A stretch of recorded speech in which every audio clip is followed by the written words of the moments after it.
Hey everyone, welcome once again to Show versus Business. This is the real Theo Harvey here with Mr. Benja. What's up? We are doing this Kugler cinematic universe. That's right, guys. We saw Sinners, and we're going to give you all the lowdown of what's it about, what's going on.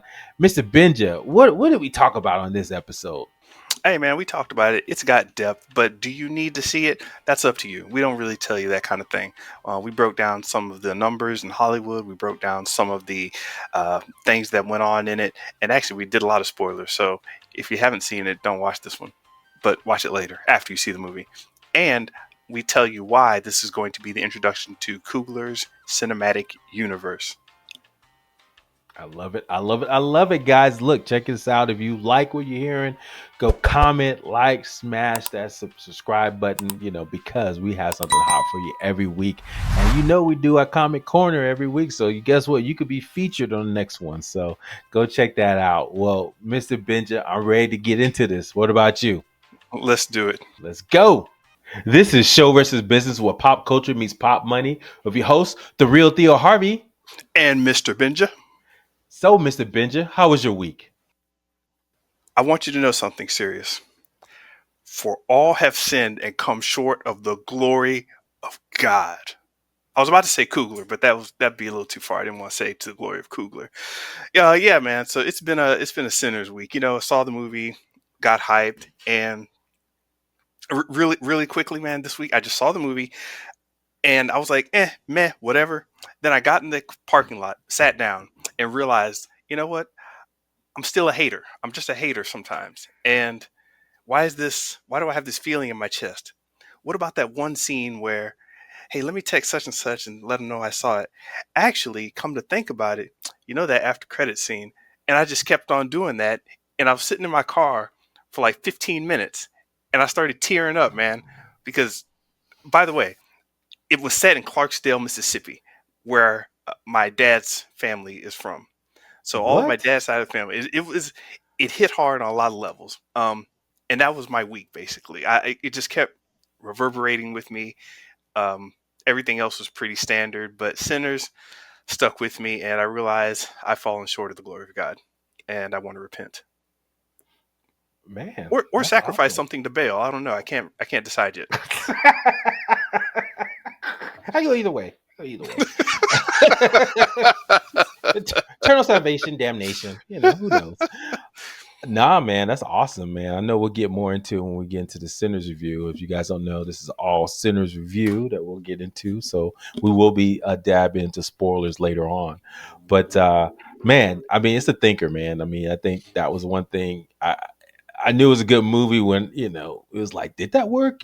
It didn't work. That's when you know it's a good movie, when you're kind of questioning if it was good or not, or there were parts that were good. Some parts were good, and I was like, man, that Kugler, man, he did it again, man. So yeah, we'll talk about that more. But good week, man, good week. I'll keep this And brief too. Go ahead.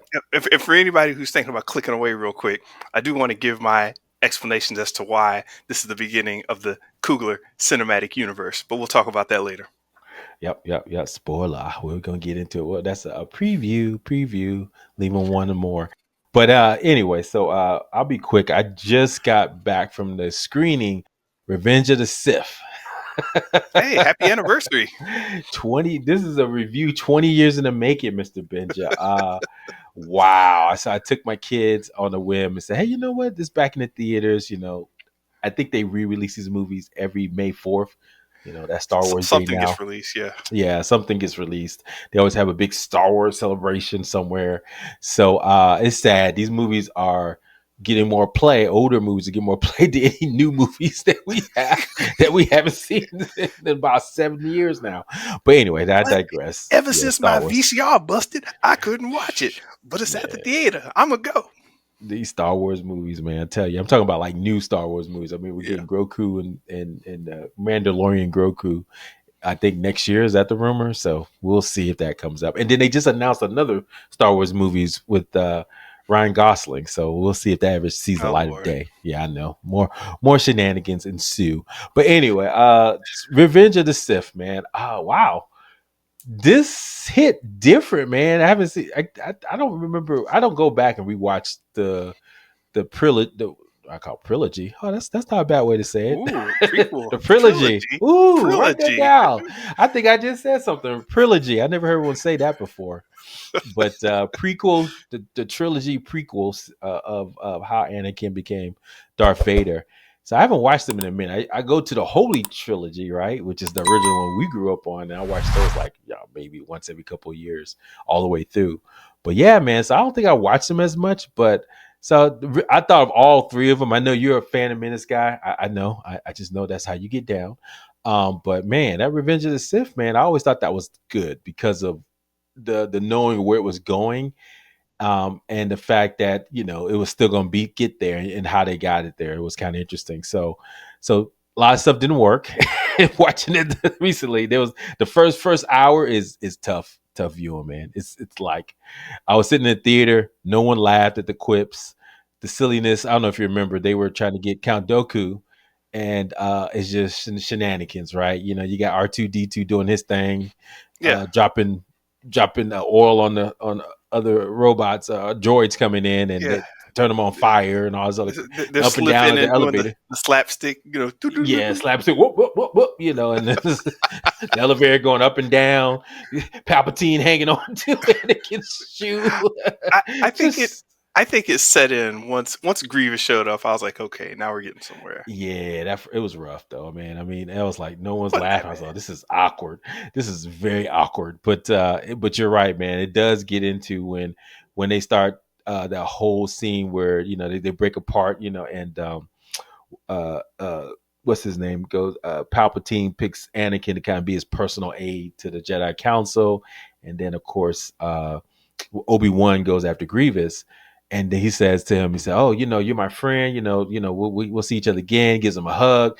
I said, "Dang, that's the last time they're going to be on good terms." The next time he sees him is basically on and popping, with the fight scene. And so it's like, wow. And you're right, man. And then Palpatine, man, that I can't remember the actor's name, Ian something, but man, he made that movie, man. There's so many iconic lines in that, man, where he's just like, "Not from a Jedi, you don't," just, just, yeah, just, wait, yeah. he turned his head on. That was not from a Jedi. Oh, he played Anakin like a fiddle, boy. He was just like, there was this one legend of Darth Plagueis, and then go into all that, and Yeah, ironically, he could save everyone but himself. Just, I mean, this classic devil, leading you to was it what did it say, the roads to or good intentions lead to hell, and that's kind of you kind of understood Anakin, what he was about, protecting Padme at all costs and what it took, but that would let him down this dark path where basically in one scene he was killing kids. And so it's just like, wow. But the acting was still terrible. Just the love scene. It's just hug me like you did by the lake on Naboo, just stuff like that. It's just like, oh, this is awful. But I tell you, man, the best acting though, man. Yeah. I The don't know. I, best. I was kind of going with it. I mean, I just know, man. almost No, no. because of that, almost. Just hug me like you did on the lakes of Naboo.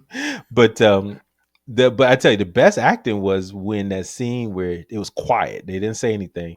Where Padme got up, looked across at the Jedi Temple, and he saw Anakin deciding if he's going to go help Palpatine when Mace Windu was coming over there to stop him, right? And he had that one moment where he was thinking, because all he had to do is stay home. He had to do, if he stayed home, movie over. Maybe everything would been all right, but and that was good because they were both quiet and they were looking, and he had a tear in his eye. He said, "I can't lose her," and he didn't say anything. He just got in his ship and Yeah, did. I yeah. was like, "Bravo, best acting!" This and then of the whole I quiet thought word face acting. I thought the best acting was from that little kid, the youngling. When he said, what did he say? He was like, "Master Jedi, what's going on? Are you here to save us?" Or something like that in his little accent. And then when that sword came out, he was like, "Oh shit! What?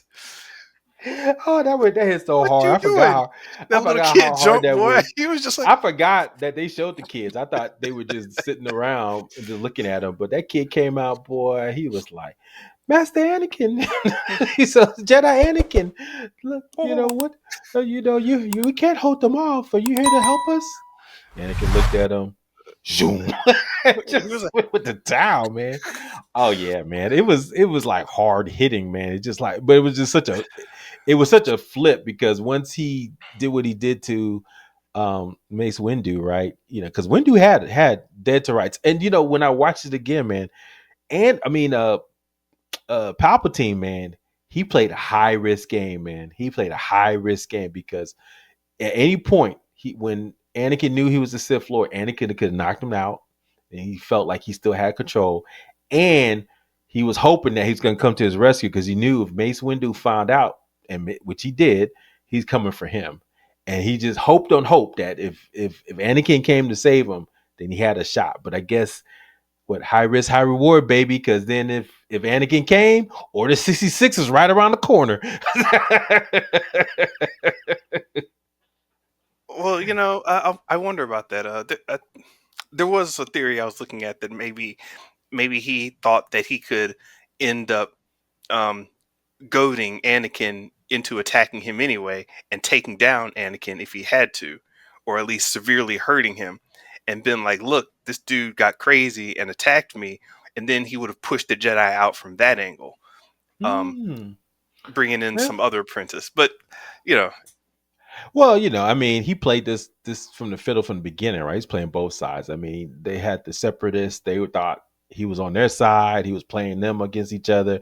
I have Darth Vader take care of you, right? And he said, "Oh, it's going to be peace, right, Anakin? You know, we're going to have peace." He said, "Yeah, you're going to have peace, all right, bro."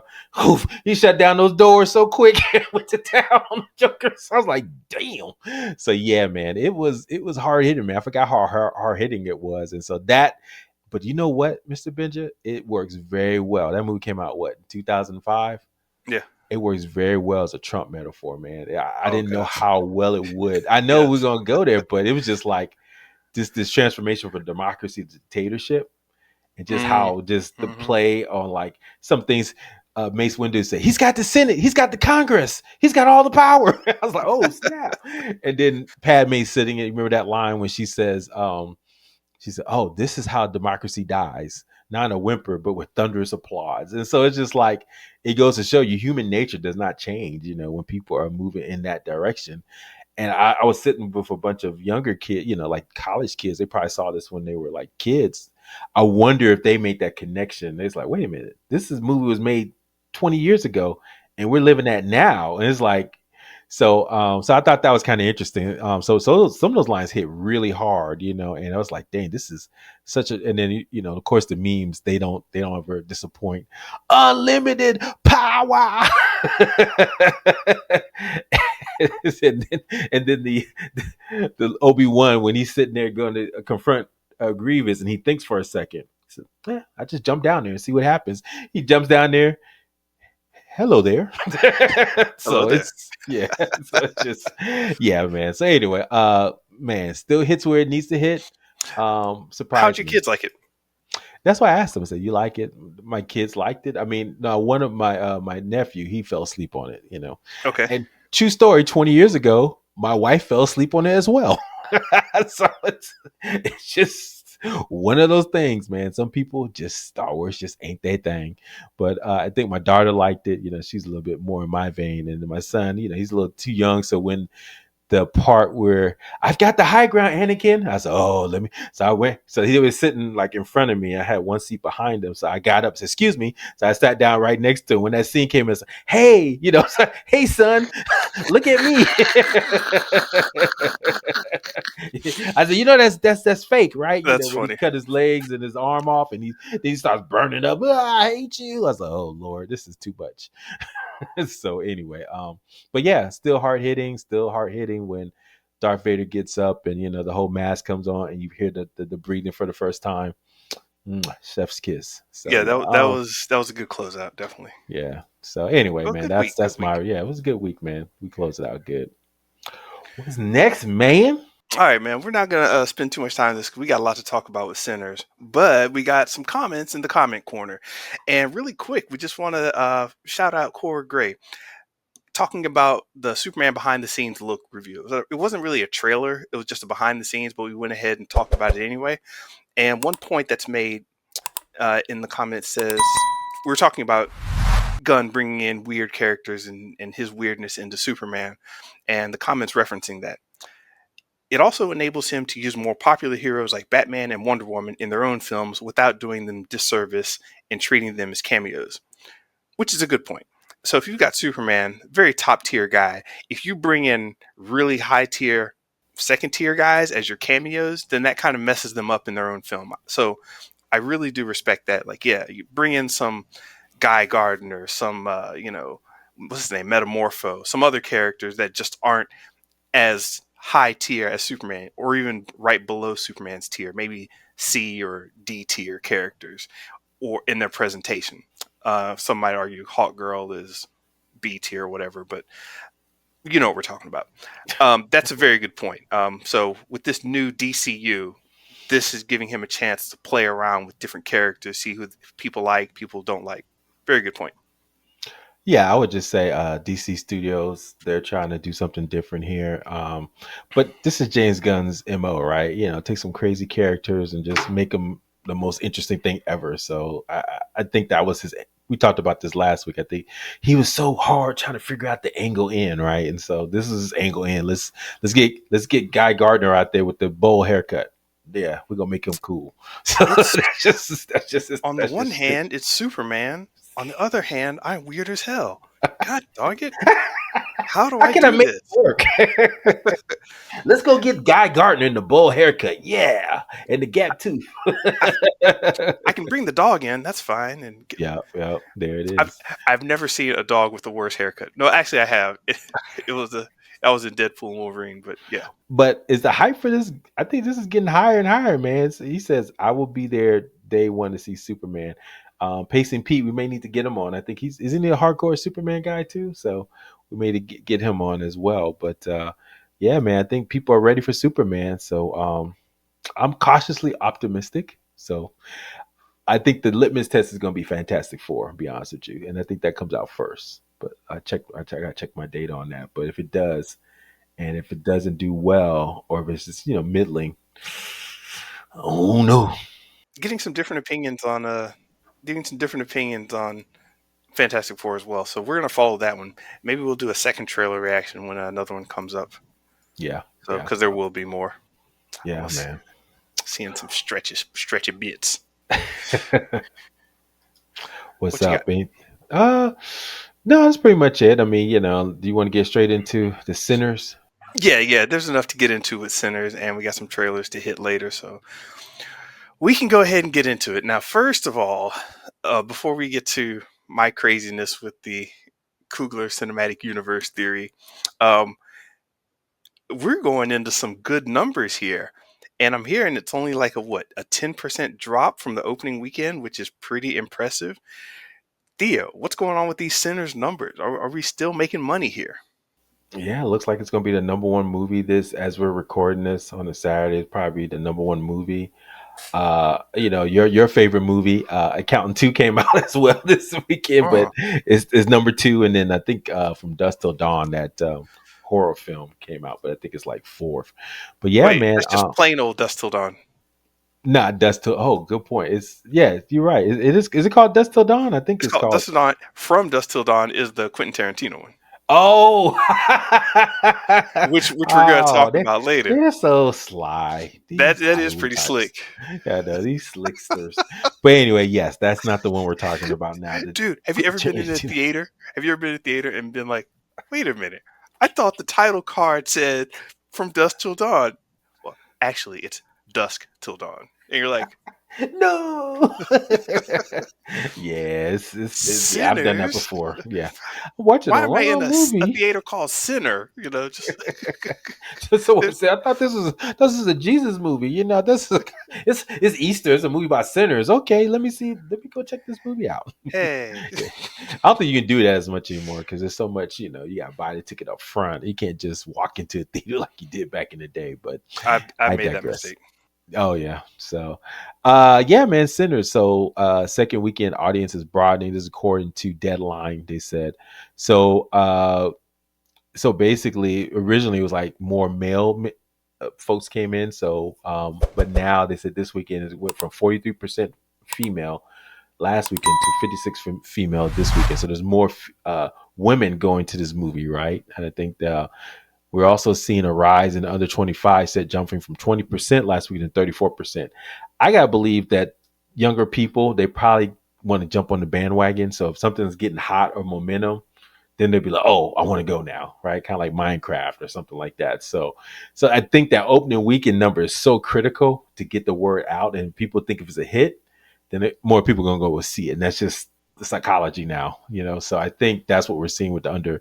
I think the women, why there are probably more women coming, because people think Michael B. Jordan is sexy, I guess, and so they're like, "Wait a minute, he's got, and it's two of them, so let's go." So I say I got my pair of Jordans, so there you go. So Just call me Pearline. yeah, and man, that Michael B. He got two sex scenes, man, not just one with two different women. Hey, that's pretty good. He did it. He got 2 for 1, boy. 2 for 1 out of this one. But anyway, so let's see the He diversity. got he got a sexy dance scene too. So with Sure did. the Sure other did. girl. Yep. So, Oh, well, but yeah. by the way, there will be spoilers. Yeah. Oh, yeah, guys. So we're going to go into spoiler. I think I said that at the beginning, but we'll say it You did again. okay. Spoilers. Bum, bum, bum, bum. There will be spoilers. If you haven't seen Sinners yet, please don't Bail. listen to this podcast. We'll tell you don't listen to this one. We got plenty of other ones you can listen to. Just don't listen to this one if you haven't seen Sinners yet. So diversity demos for week. So black moviegoers, it went up a little bit, so about 6%, which is fine. I think that's just momentum catching on. Caucasian, went up a little bit. No, I'll take that back. Movie No. demos, they went the other way. Black Yeah. moviegoers went down a little bit, like 6%. So white or Caucasian moviegoers, they also went down a little bit. But the thing that's growing is Hispanic and Asian American moviegoers, right? And so we're seeing them going up 14% for Hispanic and 6% for Asian. So that kind of makes sense, right? Just Yeah. it's broadening outside the initial folks that already were going to see it the opening weekend to other demographics.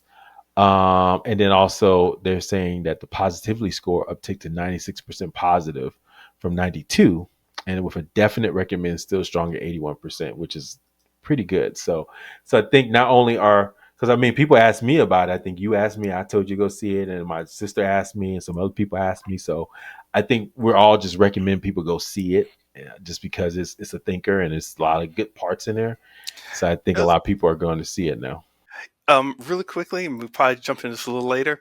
I think we have I'm going to call this the Kendrick Lamar effect, where you've got enough, it's not in world Easter eggs. You've got historic Easter eggs, cultural Easter eggs. You've got bits and phrase. So when people start talking about it, the talk just keeps going because they're like, "Did you notice? And did you see?" And for the people that didn't, it's like the people that didn't like the Kendrick Lamar Super Bowl. It's just like, it's just he wasn't doing anything special. And it's like, well, actually, jump in the comments and watch what happens. Good point. That's a very good point, because you're right. There's the whole uh, IMAX theater experience. You went to one IMAX theater versus another. You got a different experience, right? You're right. The culture, the music aspect of it all. Why he chose music the way he did. The genre aspect of vamp, you know, vampires in general. What that was about. And so yeah, you're right, man. There's levels to the levels, which is The always good. Kendrick Lamar effect, trademark. Well, but isn't that the? Well, I would just say this, Mr. Benja. Isn't that? I mean, you're the artist among us, the artiste with a capital A. Isn't that the purpose of all great art? There should be levels on levels on it, whether it's a painting, music, or a movie or a book, right? There's like different levels. If it's a great art, then there's so many different levels that you'll be like, man, I missed that whole other level. Not necessarily. That is a great hallmark of an artistic work, but not necessarily. Sometimes something just works, and you walk in there and you're like, "Oh yeah, this is what I was looking for." Doesn't have to be much. Doesn't have to be deep or layered. You're just like, sometimes you go in a restaurant and they're like, "Here we have a hamburger." And you're like, "Wow, that was a good hamburger. What about it?" Nah, seriously, just I don't know. It's just I'm good with it. So some are simple, some are complex. I can't put that thing on it, but it expressed what needed to be expressed at the moment, and people are talking about it. So in Sinner's case, it's obviously hitting where it should. And it's so much to the point that people are starting to understand it in spite of its drawbacks, which it does have. I agree. There's some drawbacks, but okay. I just know there were just so many layers. I mean, and using the vampire motif, has that been done before? Basically culture vultures, right? Taking our culture and using vampires as a genre to kind of highlight that. I'm trying to think of a movie that's done something like that before. I know that's happened, but not as slick as this. Yeah, yeah, vampires. But let's be honest, I've seen movies where it was used as a sex metaphor.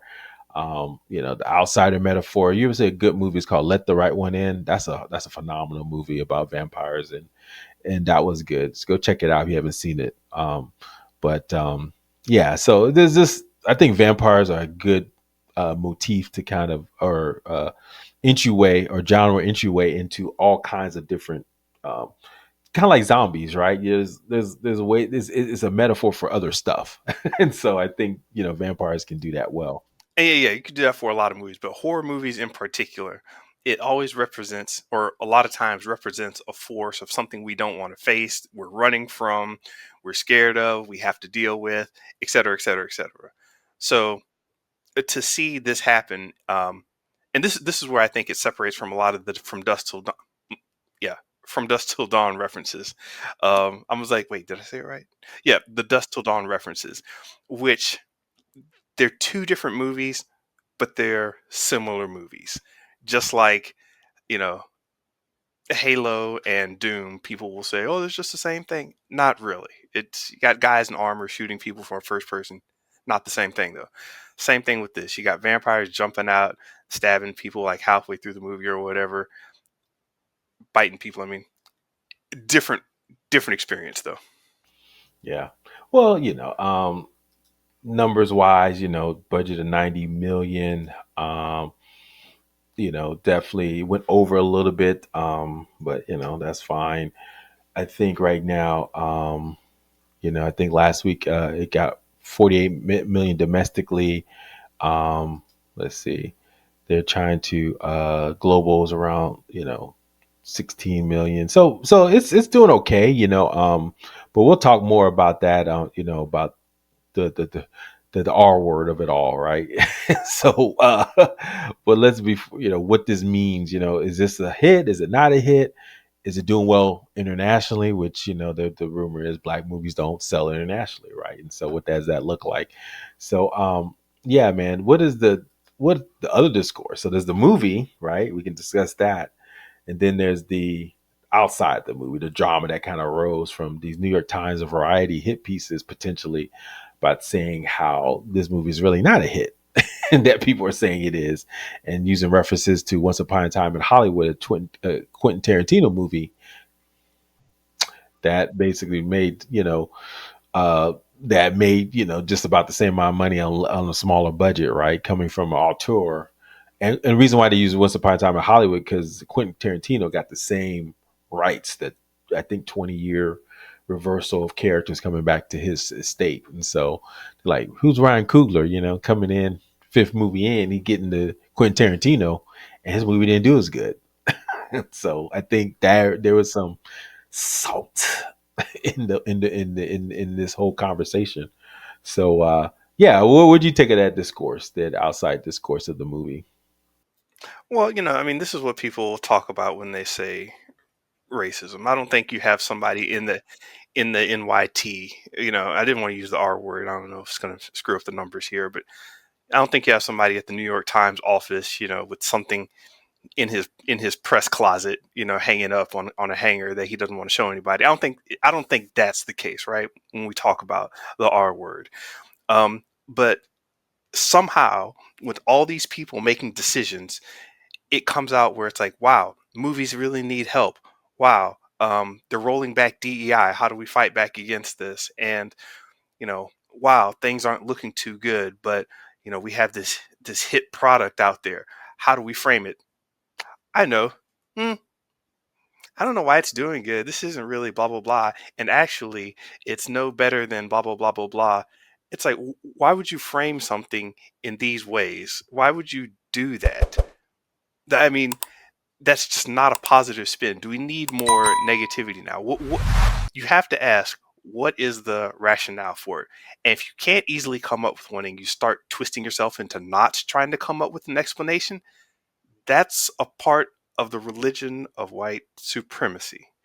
That whole tying yourself into knots trying to come up with an explanation.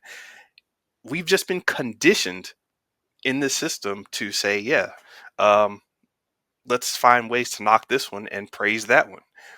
Why? I don't know. I've been living in this system all this time. That's just how it goes. Mm.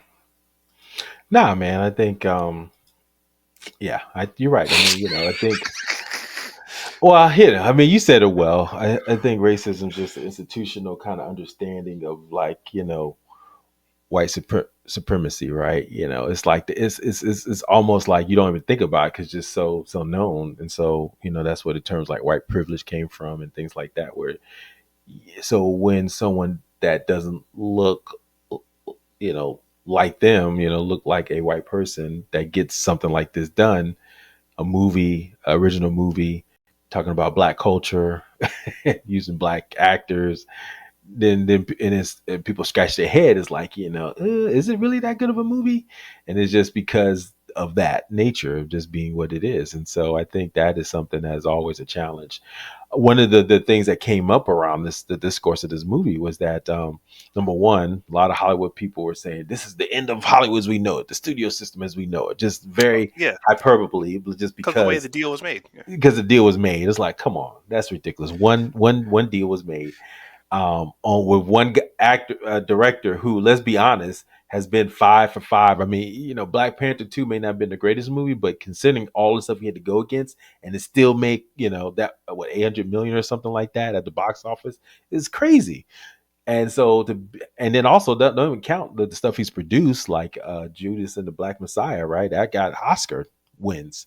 So I think, when you kind of look at his hit records, yes, he's not even 40 years old yet, but it's just like, dude, this dude is on another level when it comes to directing. It just happens. You got a Christopher Nolan, you got I mean, really, it's rarefied air, when you are kind of creating genre storytelling and some original stories that people want to go see based on your movies. Man, that's unheard of. So anyway, I digress, but I think the other discourse was also around the international box office and how it didn't do as well internationally because of the whole, black movies don't travel.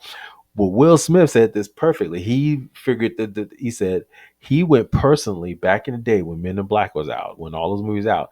He learned from Arnold Schwarzenegger. He said, if you want to be an international star, you gotta go to the places and shake the people's hands. And that's what Will Smith did on his own dime, mind you. He went to Germany, he went to these places, and that's how he became an international box office. So uh, we listened to a podcast called The Town, and one of the guys on there, I forgot Leonard's last name, but he's the guy who runs the Blacklist. He mentioned the reason why black movies don't do well overseas because they don't put enough marketing dollars in those overseas efforts. He said if they did the same proportion of international investment in marketing like they do other movies, quote unquote white movies, the movies will still perform. So when I look at those two, and he said that is the data that came from McKinsey and Company survey, which is a big consulting house. So anyway, I digress, but I'm saying all that to say is that, you got two data points, individual box office black actor, Will Smith, personally made it happen to become an international star on his own dime, and a study that shows if you put money into these marketing internationally, you can be successful. So, I think that is part of the racism, right? That whole assumption that black movies can't do well overseas. Right. And let's not forget that Warner Brothers is not trying to spend a lot of money right now. And, so I forgot why exactly, or maybe you can help refresh me on this, but Warner Brothers set up this deal in a way that would still be favorable to them. So it's like, it was kind of like good timing as I was reading. How do you explain why Warner Brothers did this deal? Well, yeah, because they just lost Christopher Nolan. Christopher Nolan was pissed that they released Tenet on streaming on the because remember our buddy Sound Juicy Jason Kalar, we talked about him previously a couple years ago on this podcast. He came up with this idea to say, guess what, guys? You know what? 2021, they're all going to the streaming service at the same time as the movie's coming out. So everybody's like, "What?" They didn't communicate this to the talent. They just did it, and so which I think they kind of had to do considering what was happening. But it just went over like a wet balloon, man. It was just like a lot of the talent did not like that at all. You know, a wet fart, if you want me to just say it plainly. But I think people got upset about that. And so Christopher Nolan, because of that, he pretty much dropped out and just said, I don't want to work with Warner Brothers anymore. So now Warner Brothers at the mercy of like they had no talent at the caliber of Christopher Nolan, auteur that could shepherd them into the future. And so they were desperate for some talent, you know, some auteurs to come to them. And when Ryan Coogler had this offer, I mean, the script he wrote, he said, "Hey, look, I can do this. I can do it quickly, but I'm going to need $90 million, and I want the rights." And they were the first one. Everyone else said no. They bit because they needed someone like Ryan Coogler, and you know their slate of movies weren't hot. Also, they were at the point where they knew they needed something to kind of get some energy going into Warner Brothers again. So that was their risk, man. So he just came at the right place at the right time. To be honest with you. Okay. And one other thing I wanted to ask you, getting into a little more of the content. Well, we mentioned, Christians going to see this movie a little while ago. How did the general content affect you? Because I know you're on the. I was raised in a Christian school, elementary school, Southern Baptist. So there's a lot of that feeling in the movie, and I actually related to going to churches that small, and Mhm. it hit me a certain way. But how did that affect you? Just the whole The religious aspect religious of it. angle. Yeah. Yeah, it was. I mean, it was a gangster movie. It was a lot of stuff in that movie. But yeah, yeah. I mean, fine. Yeah, I remember going to movies like that. I don't think it affected me one way or the other. It was just part of the motif, right, of what that was like. So, I mean, it really centered on the beginning and end to me. I think that's what made that motif, or focus on the religion aspect of it. But then they have a voodoo lady, in there too, right? Who knew everything about vampires. So I was like, okay, she must go to the voodoo conventions to know that much about vampires. She just happened to know, oh yeah, this is a vampire. This is not that type of thing. This is a vampire, and this is what you need to do. I was like, oh, it's like that.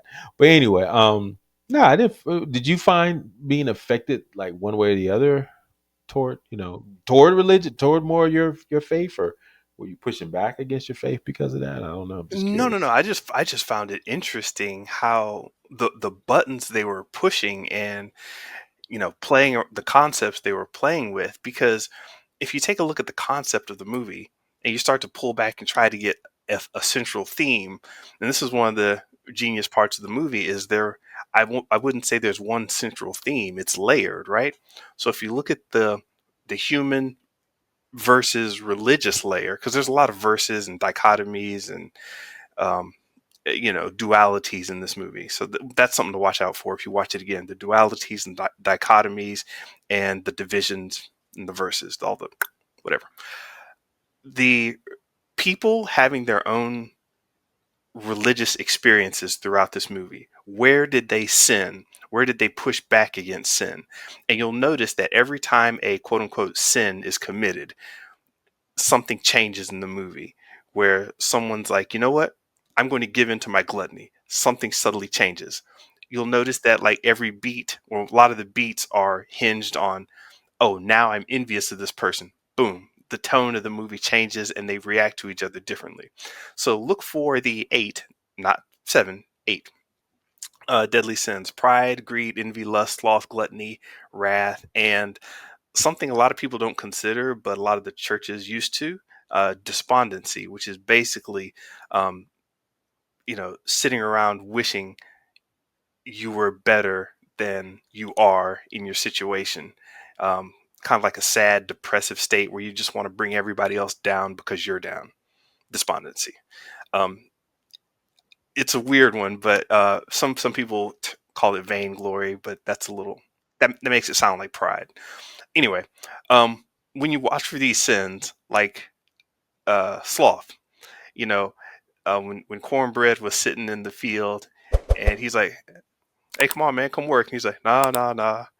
And it's like Stack was calling him lazy. His girlfriend was calling him lazy. His girl was calling him lazy. He was low on his quota, so the person who owned the fields would have been calling him lazy. And it's just like he had this lazy moment where, like, man, I'm lazy, and everybody's getting mad at him. He's like, okay, well, instead of being, I can be lazy again and just go stand in front of a door and get some money.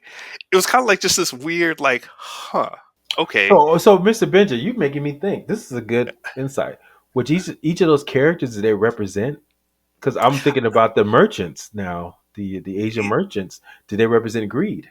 I mean, See, I don't. I think people are trying to do that right now in a lot of the discussions.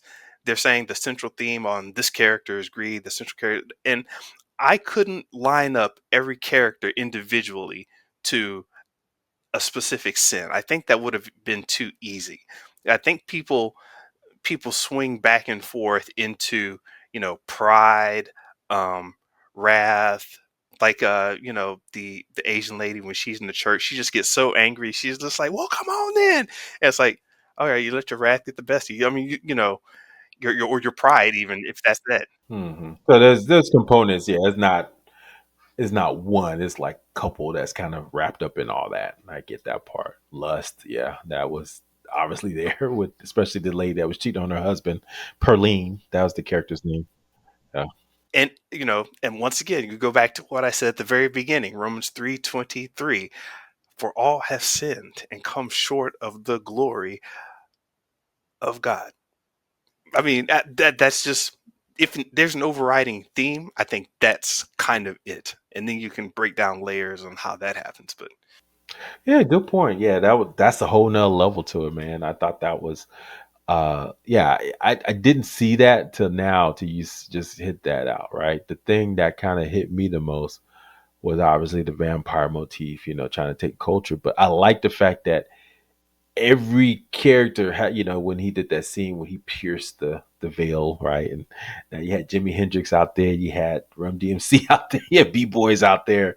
So you had the music, and then of course there was the Asian community that had their representative, and then even the vampires, they had their own, because they're Irish, and they had their own little lick. Matter of fact, that song, I had to go listen to that song. Remember that song they were singing that was real sad? They were singing by the river. I was like, man, that is a good song. I forgot the name of it. I was looking at the other day, but man, I was like, that is a good song, man. So it was like mournful, right? Not the one when they sang, "Hey, we sing music too," and they did that little, little with the little jig, guitars. Yeah, but and then they did the river dance, river dancing vampires. That hey went man, viral. the Riverdance kind of got me hype. I ain't gonna lie. I might have stuck my head out, been like, But see Ryan Coogler does, he just plays on these other levels. He said, "Look, they got culture too, and it's all wrapped into music and how music can transport you to different places, right?" And I think the thing got me. I think you talk about this too, was that reason why Ryan wrote this movie, because his uncle was a blues player, and he was thinking about his uncle who had died not too long or before, and that story always kind of hung with him. There was a way for his uncle, to really be alive in his mind, and so he was writing it to that, just the music connection of history with music and things like that. So I think it was personal for him to kind of write this movie and to get it done with. And he said, and I mean, he's just a great collaborator. He used all the people he used for Black Panther. He said, these folks are busy. He said, look, I said, look, we're going to do it. We're going to do it because this might be the last time. He said, all the folks that used to be with me in film school, because I listened to some of his interviews. And I think Ryan Coogler did way more interviews than I ever seen him. I think he knew the importance of getting his face and voice out there, even though, hey, man, that dude is as real as it comes, man. He don't care. He going to talk Oakland Yeah, He don't care, boy. with that Oaktown mustache. I see you. Yeah, I know. We love it. So this is some perps here, right, son? You see, G, and this is some PLFs, right? This is how when he was breaking down. Did you see that one? He broke down the different versions This of one got IMAX. 5 perforations on it. All right. So what that means is, I was like, do your shit. It's like, and I knew he was to that level because there was some Black Panther stuff he did. He went to intricacies of like the mhm, colors and how they align. Oh yeah, so she's part of the Dora Milaje, so she's this and this is what the color represents. So it's like, I mean, the dude is talented, man. You yeah, can't deny that. He thinks thoroughly about everything he puts on that screen and why he puts it on the screen. mhm, And even though we don't know what it is, but then you know there's something deeper going on here. yeah, And so with the music, and then it goes to show you that everybody he's worked with, you know, Ludwig, Göransson, who does his score for this and yeah, he's a music supervisor. He's the one that started Childish Gambino. Him and Donald Glover yeah, came together and created Childish Gambino and the music sound and all that. And so now Ludwig is big time. He's working with all the directors now, right? But yeah, so Ruth Carter, who won an Oscar for Black Panther, she worked on mhm. the costumes for this, right? And so there's just it's just a plethora of like great folks that he's building with his company. So yeah, man, he's doing his thing. Yeah.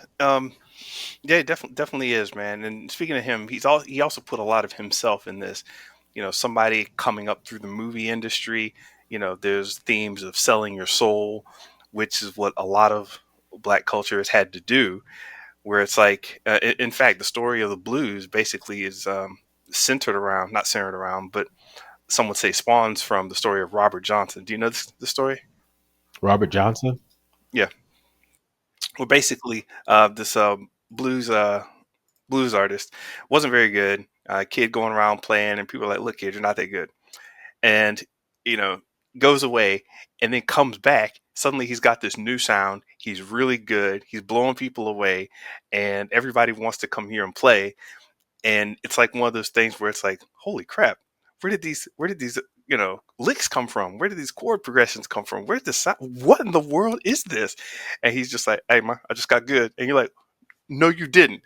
And the lore started that he made a pact with the devil, to get this music, and that's why some people started calling it like the devil's music. And it's Hmm. the amount of authenticity put in that music. It's like, well, hey, once you start selling your soul, and then you get the fame and the popularity. That's kind of Ryan Coogler's thing, where he's like, hey, fame and popularity comes with a lot of this. And if the music industry and black artistry has a very rocky past, and you see that in the movie where it's like, hey, we're not trying to keep our music away from anybody, but it might not be safe for us to let you in. Same way they were talking with Remick that, hey, your music's cool and we like that little tiptoe river dance thing you're doing, but I'm not sure it's safe to let anybody in like that. And even with this girl, it's like, I don't know if she should be in here. What happens if she gets bumped or something and somebody asks her where she got that bruise from, and it comes back on us? It's like, And that's just the nature of being black in America. Just always the two sidedness, right? What's it called? The W. Is it W. Du Bois that said that the double consciousness that black people have in America, right? Or was that Martin Luther King? Just having two sides of yourself, right? Where you're just like what you present to the majority culture and what you have internally among your people, right? You always have your guard up, you the double consciousness, right? Of like, aware of your presence in the world, how people perceive you.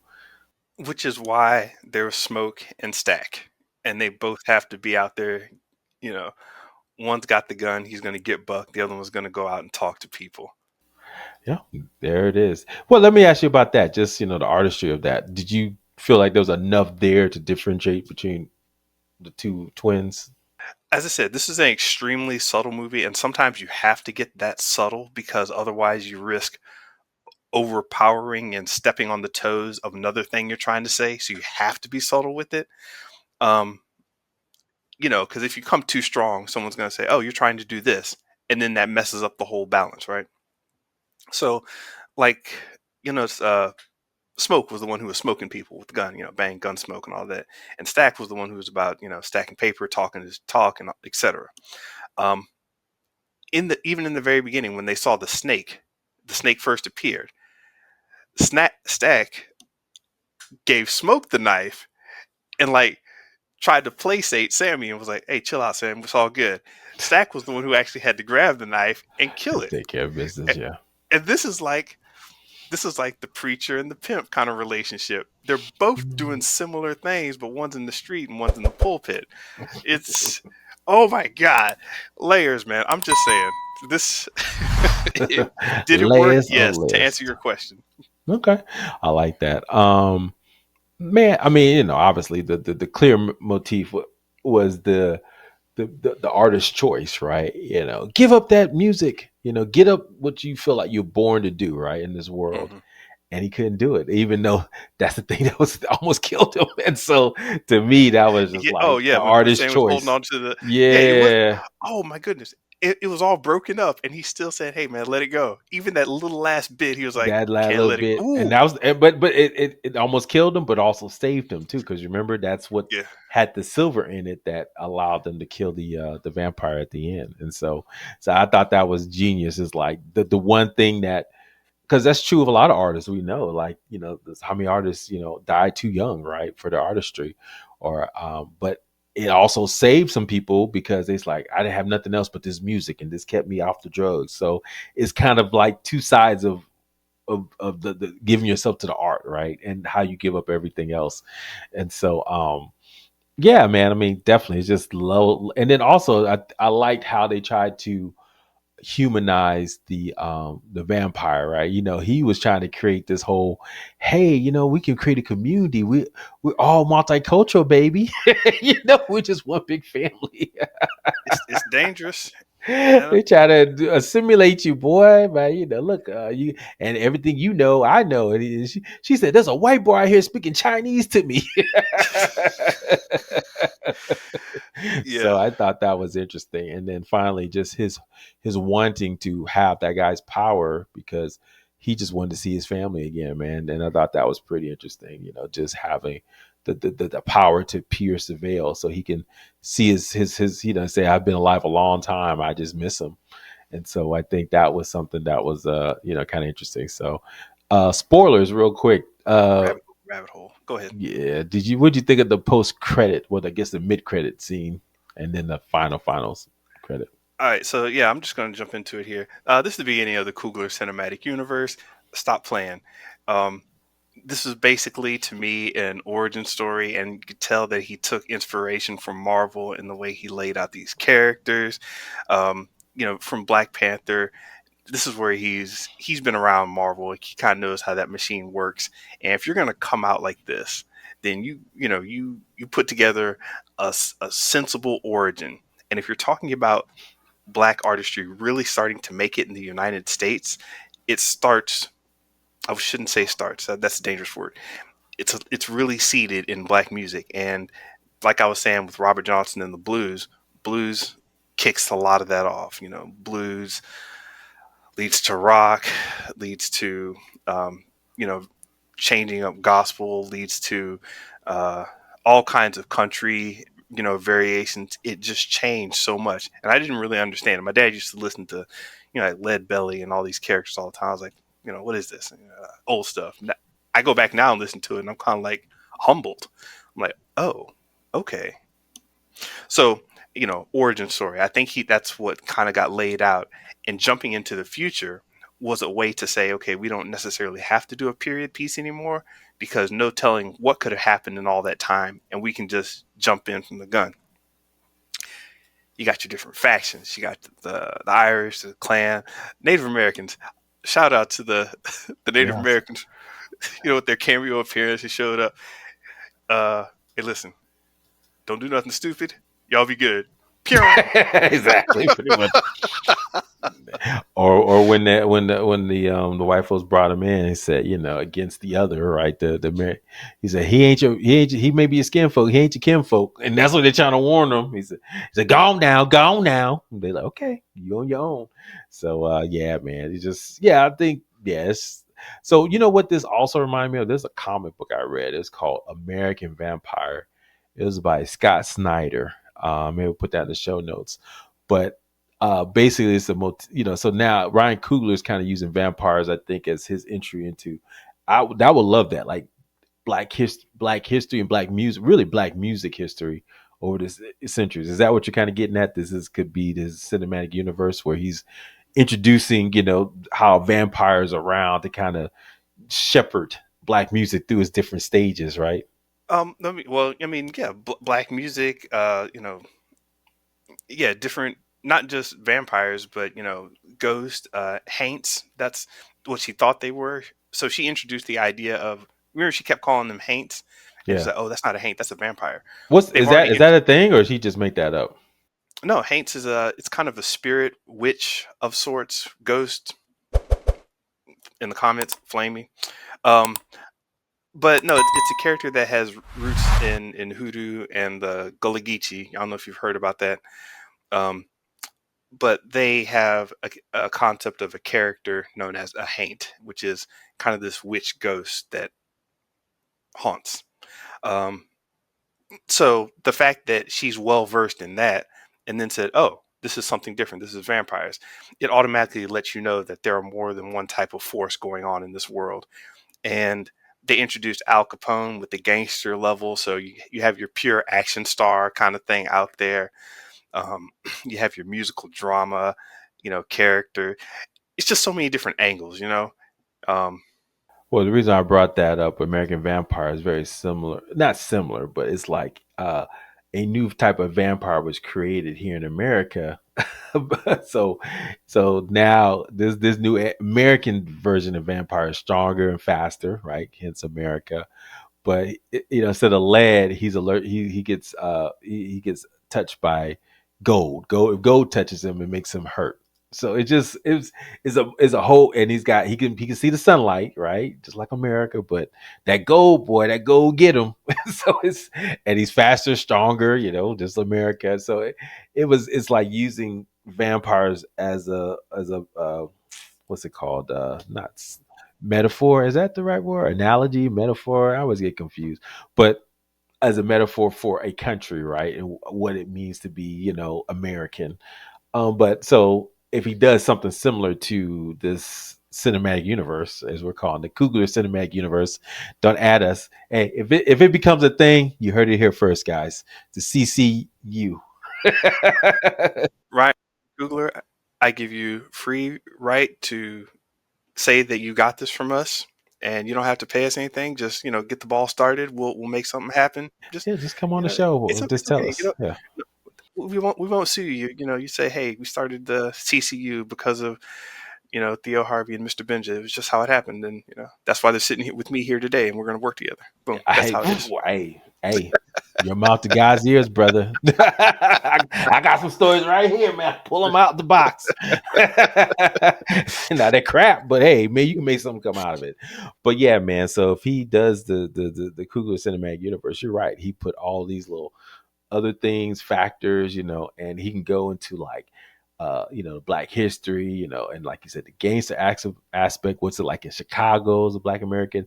And then so the spoiler was at the end or the mid credit scene is the artist Sammy. He lived on right until old life, and as he's sitting there, I guess doing his one of his last tours, he had uh Stack and what was I forgot. yeah, I forgot his girlfriend's name, and they coming in looking like got the flat top from the night. It was a '96, so he's got the flat top from the '96. He's got the Cosby sweater on. She looking like Madonna. He got the lollipop in. He's like, what? Yeah. Coming in just like, hey man, I'm still alive. You thought I was dead. So they've been living their life for the last 50, 60 years and enjoying it, man, and just dibbling dabbling in music, I'm sure, across the across the United States. I swear the movie did not come together for me until I saw those in credits. Really? It just didn't.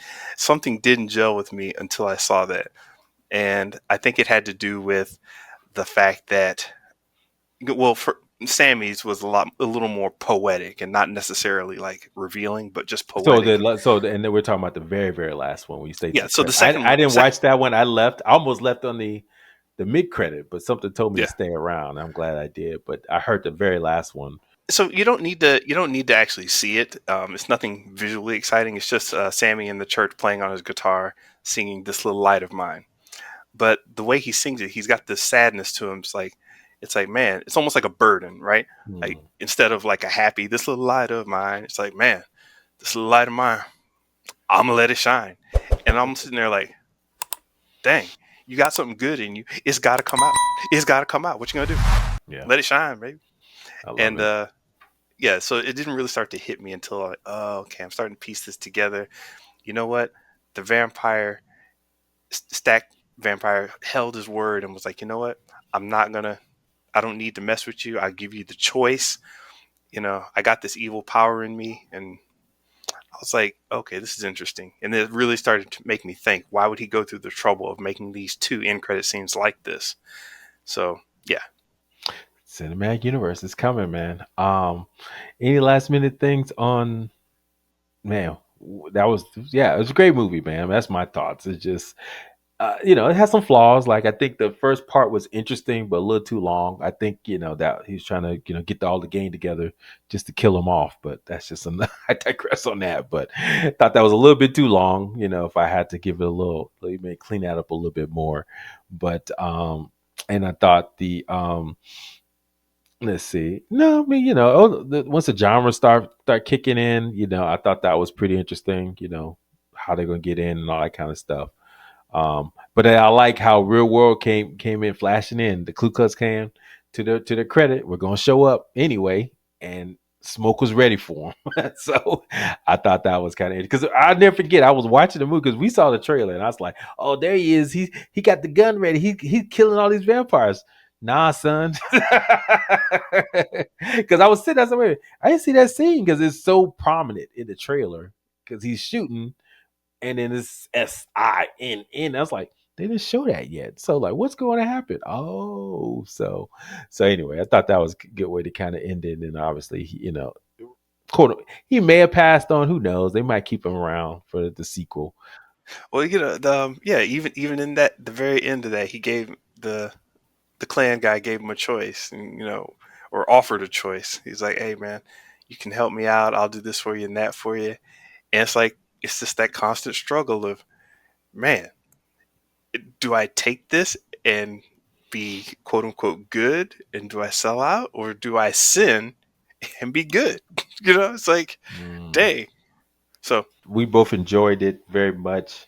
And man, just want to see more original stuff come from Ryan Coogler, man. I mean, that I think hopefully this emboldens him to kind of come up with some more original ideas and do more things. But to your point, he may just want to stay in this world and just create original things in this world. Because guess what? 25 years, baby, it's all coming to me anyway. So if they keep doing well, people want to see it. Might as well just build the cinematic universe. man, I almost broke out my notepad and started writing out ideas for the universe just as an exercise, and like, hey, she did this, and then there was this. Ooh, and what about what happened in Alabama back in? Ooh, yeah, that'd be great for a story. Yeah, so I it's love went it, out of man. control. All right, man, Mr. Benja, what's next? Want to bang out some trailers right quick? Man, you know it, dog. All right, man. Which one Hey, we real gonna quick, pick up? anybody who's listening, we do know these are trailers. We do know this is not the final movie. We're reacting to the trailer. We totally reserve our real reaction to a movie when the movie comes out. But if a trailer is not giving something, we're just gonna say it. A lot of people will try to fake these reactions, but we give you what we believe. And yeah, that Naked Gun trailer. I need to see more trailers for anybody. Once again, go back and watch my trailer reaction. You still hurting over that? You still butt hurt over that? I'm not hurting. They hurting because they got upset in the comments. I'm gonna This go back. guy's got no sense of humor. They still add in the comments, man. Ain't Oh, no they still are. I haven't checked them. ain't no grown man gonna be wearing strawberry. I don't even want to say it, man. Just them little strawberry draws with little frillies on them. expecting to get a Hey laugh man, out of me. Get we, out of here we with that. we we should do a live reaction. Mr. Benja, I should go out. You come to Florida, I go there. We'll do a live reaction when the King Kong comes out, man. This is crazy. Oh People are man. hot about this movie, man. I mean, it's like the things people fall on their sword for, man, in this world. Yeah. Nostalgia is a terror is a was it a hell of a drug? Nostalgia, a hell of a drug. I think it's the young. I think it's the newer young cats, man. They Uh. just Anyway, um, we got some trails right now. You right? Let's go ahead and jump into them, right? let's do it, man. Um. By the way, I am totally messing up my game here because I didn't queue them up. So, what am I Oh well, we're thinking? gonna vamp here while you queued them up, son. Wait, Well, real go ahead quick, and I mean, this go ahead. is this is a bonus thing, Mr. Benja. Last of Us, man. You heard the hubbub about Last of Us season 2? What's been going No, on there? what's going on? Yeah, so spoiler alert for this one. Spoiler alert. So you played The Last of Us, the first game, right? You thought it was pretty good. I know of it. Played a little bit. I didn't like play through it. Okay. So in 2020, they finally had the sequel during the pandemic where everybody had nothing else to do. The new version, The Last of Us Part 2, and it set off a firestorm back in 2020. Hmm. Spoiler, big spoiler, womp womp womp. Don't listen, but because we don't really talk about this stuff, but just throw it in here as a bonus for those who listen longer. They killed off the main character in the second season. They killed off Joel with another character called Abby, Okay. and people were pissed because Naughty Dog made you play as the killer of your favorite character from the first movie. So basically you killed him, and then they made you play for like whole scenes, for a while, and people were upset back in 2020. Um, Yeah, that I don't know if you sounds heard about that, but that was old to yeah, say the least. yeah. It was so basically you had her, and then you already hated her, but now the goal was to walk it back and make her more sympathetic over the gameplay and storytelling. And at the same time, you would switch back to Ellie, and your mission was to go kill you, to kill Abby, the new character. Hmm. So you played as the old character, Ellie, the young girl, and your role was to kind of, go through her people to get to Abby and so at the end you fought each other for something. So I say that to say is because it's just Naughty Dog, man. I think they had something good, man, and now they made it a TV show that's a hit. I don't know if this is going to sustain itself too much longer because of what they did. All the first season, yes, Chef's Yeah. Kiss, but the second season, and if this does well, I don't know if they have any other stories beyond this to kind of tell. So Mm. gameplay, man, you tell me, Mr. Benja. I've never seen a video game just really just shit on their sequel so hard that people. I mean, usually these things last for like decades, right? If you do it well, and Yeah. I Yeah. I just don't know if Last of Us can come back from a second season from a gameplay and a TV show that really did something so detrimental. Yeah. I mean, usually games add as opposed to replace. Hmm. So, if you get part two of a game where it's like, hey, you can play as this person or this person, you're like, oh, okay, fine, sure, whatever. But yeah, totally doing the, hey, you're the villain now, and the villain just killed somebody. You're like, haha. It seems like one of those bad intentional subversion moves. And Well, they I'm said not like, they did that one time with Metal Gear Solid. One of the Metal Gears, you played as the villain for a couple of scenes. I can't remember who it was, but but they didn't kill. Uh, what's the main character of Metal Gear? Snake. Snake, Solid So Snake. yeah, Solid Snake. So, but you played as her, so you could understand her motif, but she didn't kill the main character. So it's just like one of those things. Is like it's going to be interesting to see where this TV Yeah, show goes as a video game.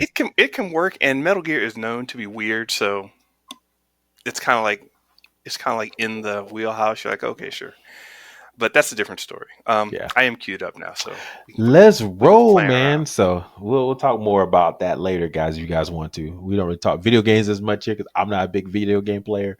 But just like Mr. Bitch is not a big sports person, but we'll dibble and dabble. That's what we do.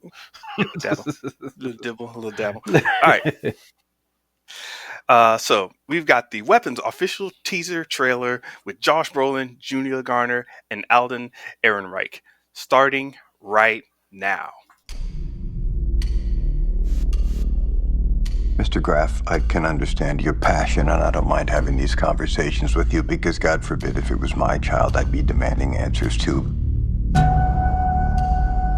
Those kids walked out of those homes. No one pulled them out. No one forced them.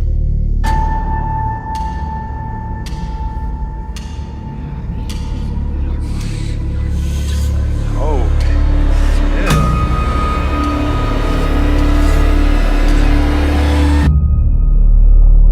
What do you see that I don't?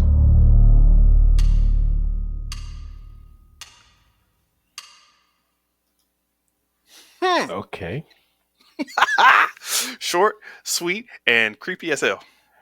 Yeah, I mean, it's like one thing to have them running, but when their arms out like a plane, yeah, they definitely want to get you hyped up. So yeah, man, people went crazy over this one, man, when this came out. So I can see why I got a lot of views. I mean, I'm not a big horror person, but what are your thoughts? Are you feeling this is something you may want to see?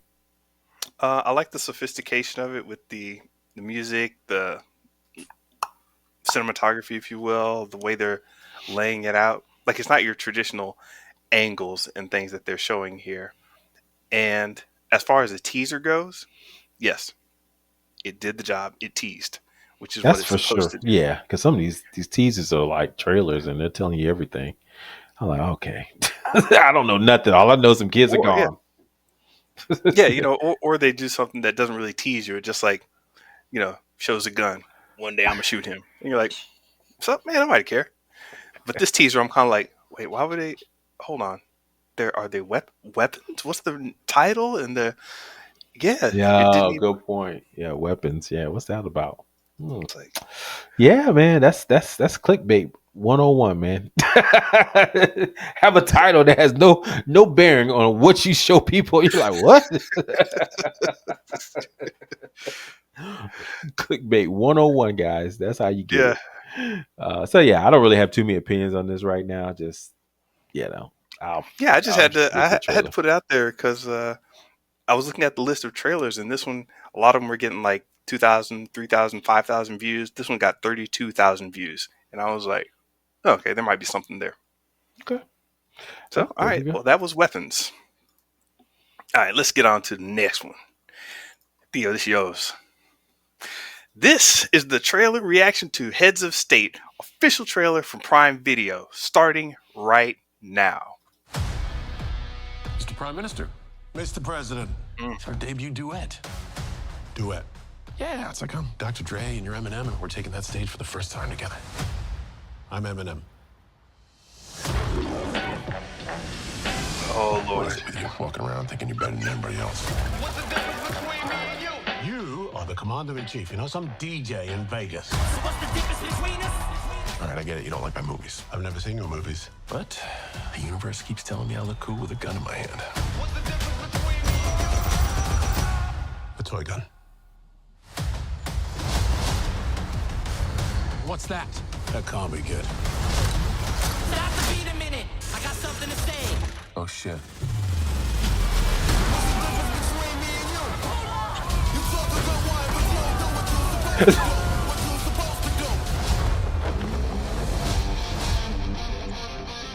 We just survived the worst security breach in history. The cavalry's coming. So keep calm and carry on. Hey, fellas, how's it going?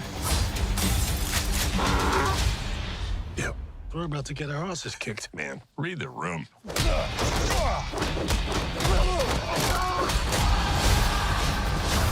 A lot of people want you dead. My mission is to deliver you to the most secure location on this continent. Hey, where's your backup? There is no backup. What's the playbook on this? There is no damn playbook. Let's make one. Not in the movies now, son. Kicking ass on a wild side. Come on! Yes, that day is trash queen. Save the blessing action hero now.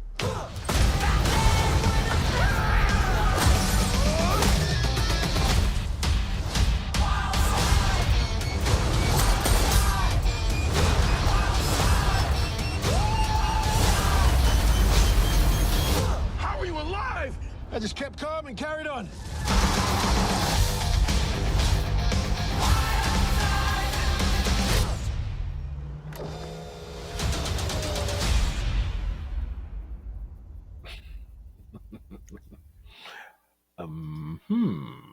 Um.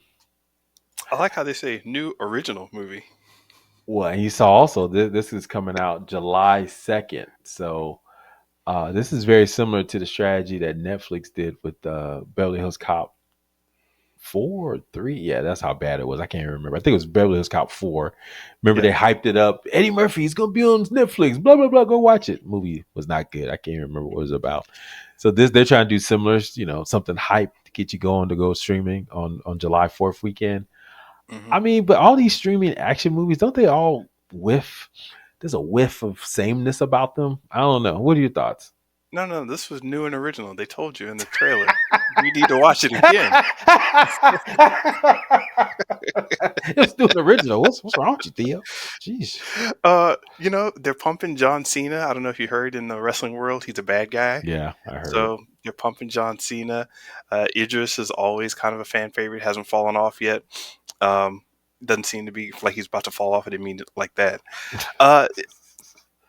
As far as streaming action movies goes, this one looks entertaining. And I don't know, what made you pick this one? Because this is one of your picks.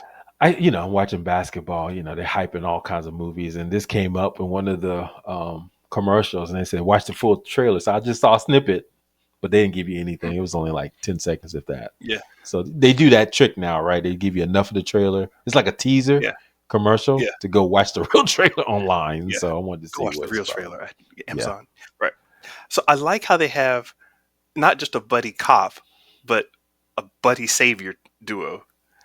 Because you usually have like the one expert or special operative or whatever that's going to save them, and these clowns think they know stuff, but they really don't know.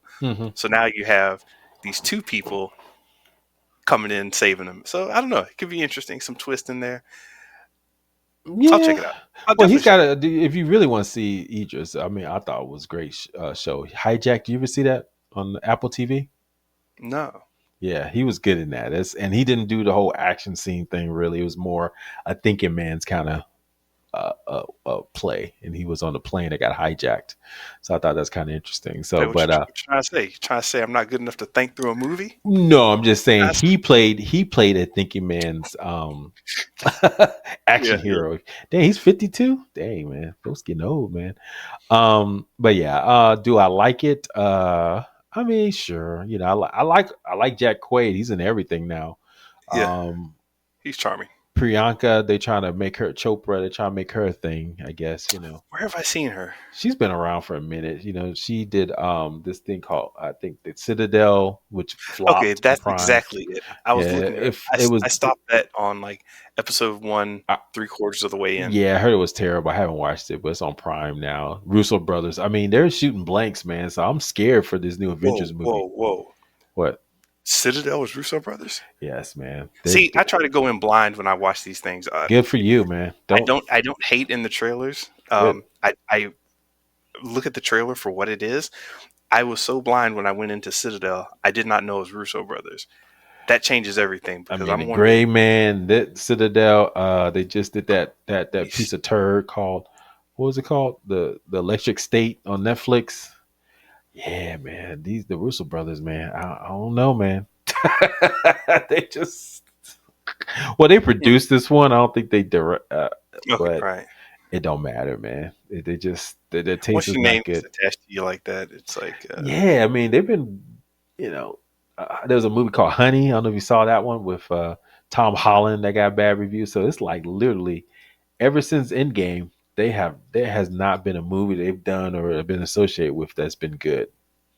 You think they're just working for the check? Because I'm looking at their IMDb and I swear they're like a solid 6. I'm dead serious. 5.9, 6.3. How was what's in-game rate that? In game. Well, they're producing. 8.4, 8.4, and Infinity 8.4. But yeah, that's Okay. the highest ones they have. Yeah. Yeah, Legislate 5.9. Well, these are producer stuff, but Citadel Yeah. 6.2. Yeah, man, they just middling, man. I think there's just they produce Extraction.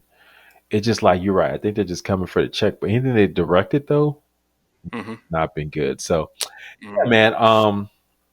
Anyway, so I digress. But yeah, so we both are intrigued enough to watch it streaming. Why not? But yeah, if it reaches to that sameness, because wasn't who was it? Was it John Cena or someone? I think it was John Cena. He was in some other Prime movie. Where did you see that one with him and Aquafina? They played this. He was like she was a she won the lottery, but people could win the money from her. I forgot what it was called. People could win Oh, the money from her if they killed her in 24 hours. And so John Cena played the savior in that one as well. I can't I remember. wouldn't watch that on concept alone. Well, that was a concept. If I'm getting it wrong, I'm I mean, flying to die, I don't. man. Yeah, I don't mean to knock the movie because I haven't seen it. It could very well be good, and there are a lot of movies with Jackpot. That's what it's called. weird, Jackpot. weird It's called. concepts that work. But Yeah. yeah, Yeah, it was called Jackpot. He did that was on Prime. He did one called Ricky Stenicki. I don't know if you saw that one. That was 6.2. so He really was in quick, Argyle, which is the worst movie ever reviewed. Yeah, so really quickly, what is it about these Netflix and Amazon productions that are giving them this not big screen quality? no notes. Just they don't give a F. They're just looking at the algorithm. The algorithm says we need some big explosion at minute 8. We need a healthy quip at minute 14. We need a kiss at minute 32. We need the bad guy smiling at minute. I think it's story by Yeah, the numbers, man. I don't get a sense that there's any quality control or someone with a true artistic vision. It's just like, here's what you should do. Now, make a story around these beats that we know work. too many tech guys involved. I have to believe that, man. Because Yeah, it's just not it's the sameness of it. Just like Marvels, right? The third act, we already know they already did the action scenes before they hired the director. Ryan Coogler didn't know what they were doing in the yeah, third yeah. act. He just wrote, some scenes and directed some scenes, and they said, "Oh yeah, don't worry about, when they fall down the shaft, Killmonger and Black Panther. Don't worry about Yeah. that." All right, real quick, I want to bang this last one out since we're here. Yeah, let's do it. All right. So this is our first time reaction to Predator Badlands, the official teaser trailer with Elle Fanning, Demetrius Schuster, Kola Matatangi. Sorry about that. Starting right now. I didn't think you survived.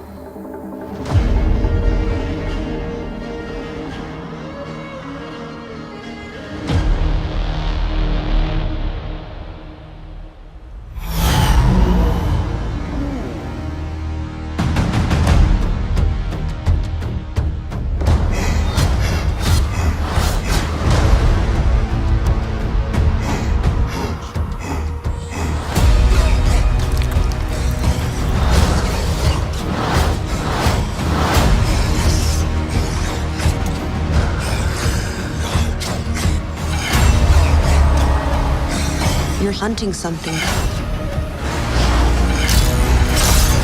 that can't be killed.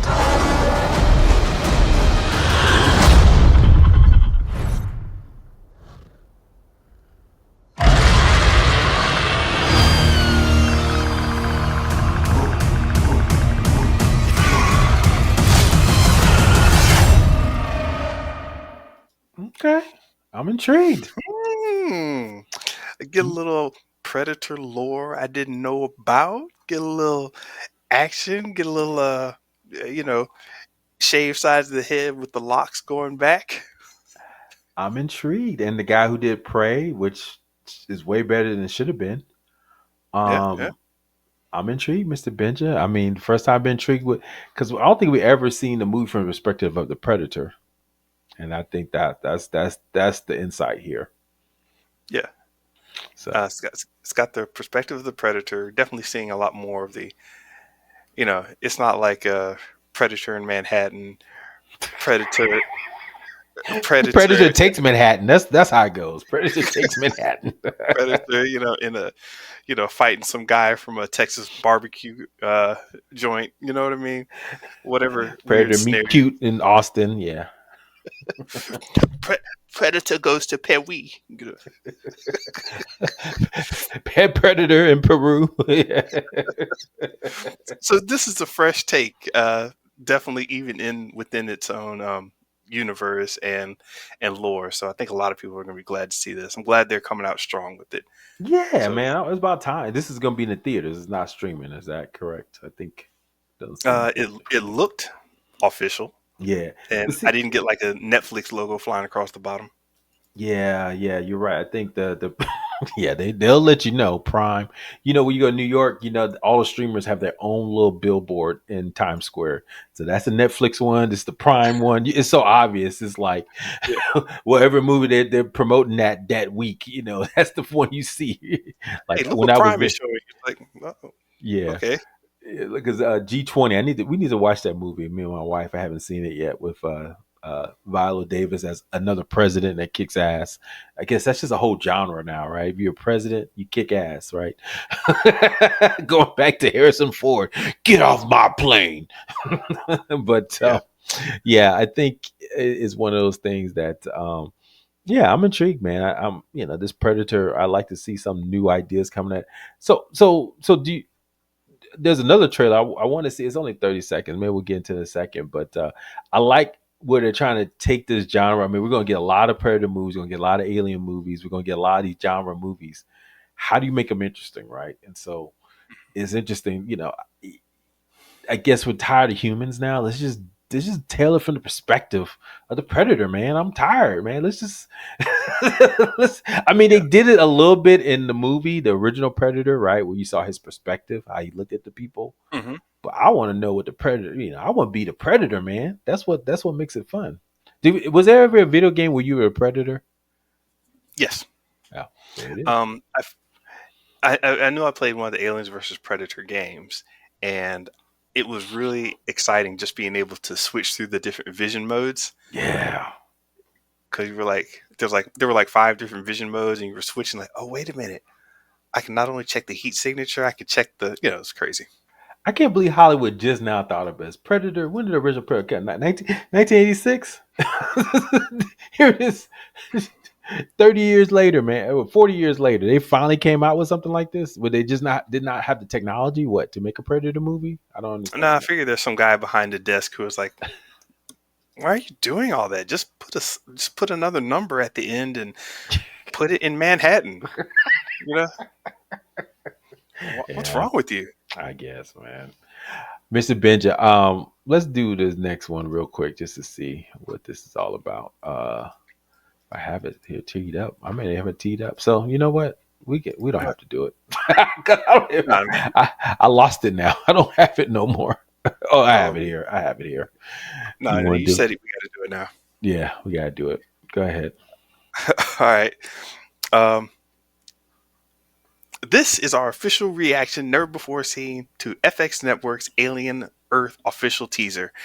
And it's a short one. And we're starting right now.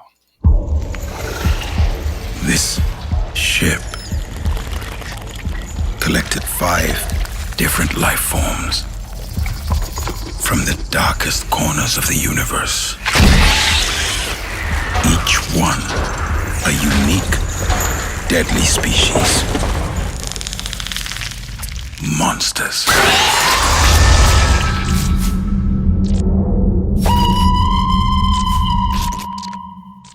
They ain't lying. That was quick. Yeah. Okay. Okay, and I think this is going to be our question for all teasers. Did it tease you? It did, but I'm scared. I know you don't mean by the horror aspect. What do No, you mean? I mean Predator. I mean Alien. You just don't. There's certain things you don't do with stuff. It's like Aliens works in space. Now you bring it to Earth.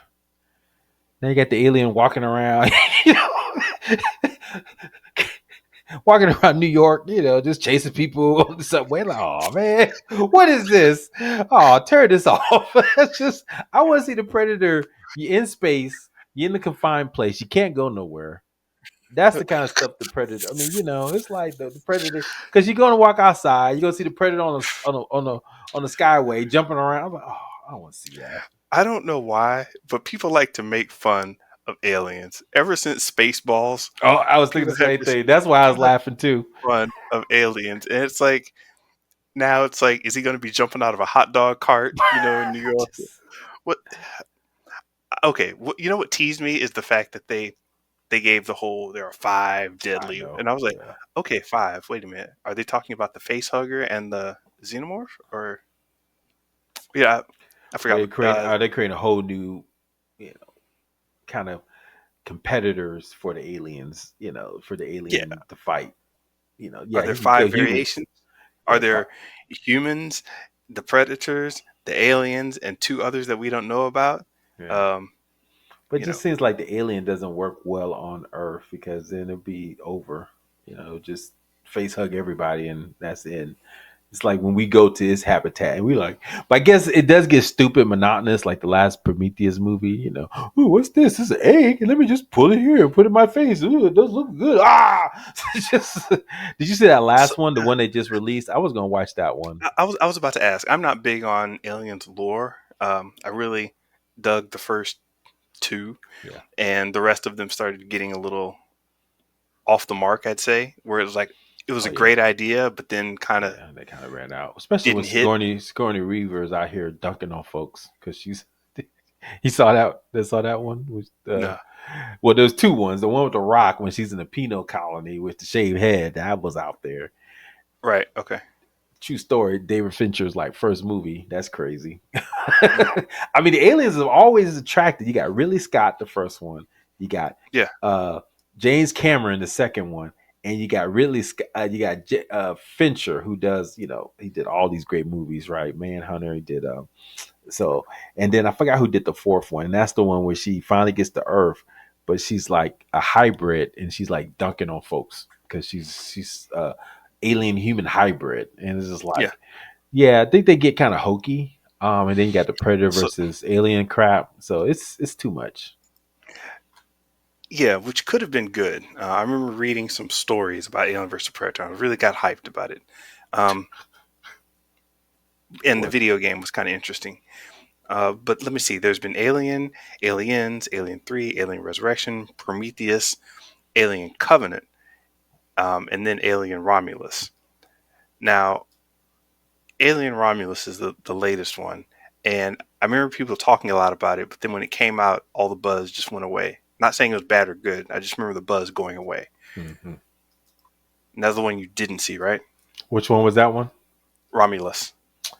No, that actually was pretty good. I did not see that. I wanted to see it. I heard good reviews on that one. To be honest with you, it's the guy. Yeah, it's got 80%. Yeah, Fede Alvarez. He did Don't Look. It was about that blind. These people went to a blind guy's house and he was killing folks because even though he's blind. So and then he did the Evil Dead remakes. Dang, how do I know this stuff, Mr. Red? It's just top of dome. I don't know.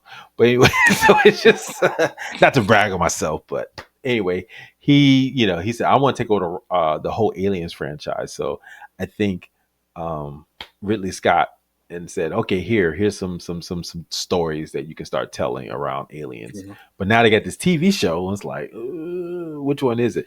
Now but the alien lore you're the one that hyped me up about the alien lore and Prometheus, the whole, what's it, Nakasimi? What's the name of the big corporation there? This is like they're taking over Right. everything. Yeah. So it's just like there's some deafness in here, man. There's a lot going on in the alien lore. Yeah. I like the. I want to come across as a hater, but I'm the last hater, so I'm going to just stick with it. Uh, I really like the lore a lot more than I do what comes across. Mm. So every time I'm watching one of these things, I have to go back and kind of try to fill in. Okay, this is why they're doing that. That's why. Okay, the lore works. It's solid there. But yeah, it comes across as just I don't know. I got to see Alien Romulus, and I'm wondering what they're going to do for this television show. Okay. Yeah, I think we're both intrigued about what this could look like, but I think we're both kind of like middling. I'm not really a Predator guy. I mean, but I watched Prey on good reviews and I was impressed. So I'm kind of intrigued by this. Maybe that animated one we reviewed not too long ago. Maybe not as much, but and then the Alien lore. I think there's something there. It's just you're right. It's just what happens when the humans get stupid because we know enough about the aliens. Just don't mess with the goo. Don't mess with the goo. Don't put your face near an egg. What else? Don't let an android anywhere near you. I mean, it's just the same storylines, right? And always be near a woman, because she can save you. It's always the last girl's always in all these movies. I don't think there's ever been a guy. I killed the alien. No, it's always going to be a woman. So it's just Yeah, I'm formulaic. hoping for since this is a TV series, I'm hoping for good lore. So Mr. you Bench is have all the about time that lore. you have time to sit down and talk about stuff because you don't have the budget to have all these aliens run around 24/7. So you got to sit down and talk about them, Are which you I think is good for TV. are you ready for that hot lore? Yes, yes. Give me that hot chest bursting lore. All right, guys, we get off our base here, so we'll go ahead and end this one, Mr. Benja. Anything going on this week for you? Uh, sleep, and I might do more Sinners deep dive action. Oh, the whiteboard's coming out. Tenet, circa Tenet 2020. Don't make me. I love it. Same here, man. I got a lot still grinding with some projects and everything. I gotta wait for this week to kind of sit down and grind some stuff out. So that was pretty good. So sometimes, I mean, as a married guy, I mean, I know you can do it anytime you want. Sometimes I just gotta get away and get some thinking done because I gotta get uninterrupted thinking, man. Because you know how it is. It's just like these little bits of thinking don't get you anywhere. You need like 3 blocked hours to just go deep. And so sometimes I gotta get away so I can have that time and not get interrupted. Because during the weekdays, sometimes I'm like, "Ooh, I got an hour. What can I do in an hour?" So you just banging something out. Here it is. Here it is. ChatGPT cleaned it up. Yes, exactly. So that's my goal, man. This week, kind of get back into that. So, everyone, look, thank you for your time. Please like, subscribe, and comment at Show versus Business on X, Threads, YouTube, and Instagram. Listen to us at Spotify, iTunes, or wherever you listen to podcasts. Go check out our website to learn more about us at Show versus Business. Mr. Benja, have a great one. And may the Lord be with you always. Amen. Repent your sins. Peace.